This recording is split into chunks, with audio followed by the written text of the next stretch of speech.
যে যাই বলুক চাঁদা নিতেই হবে।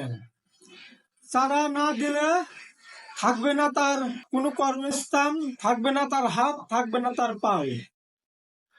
আমাদের এখনকার যুব সমাজ মাইকে ভাষণ দিচ্ছে, এখন থেকে চাঁদা দিতে হবে আমাদের, চাঁদা তুলবো আমরা, চাঁদা যে দিবে না তাদের উপরে কঠিন সাজা প্রয়োগ করা হবে।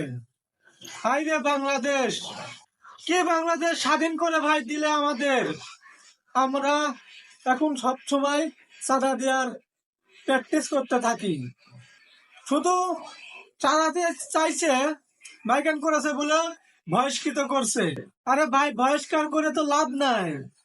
তারা আবার 2 দিন, 10 দিন, 15 দিন যাবে, আবার দলে নিবে। সালাম যে সকল ভাইরা যুদ্ধ করে রাজপথে নেমে বাংলাদেশ স্বাধীন করলেন, সবাইকে এক রাশি লাল সেলুট। সুন্দর বাংলাদেশ আমাদেরকে উপহার দেওয়ার জন্য।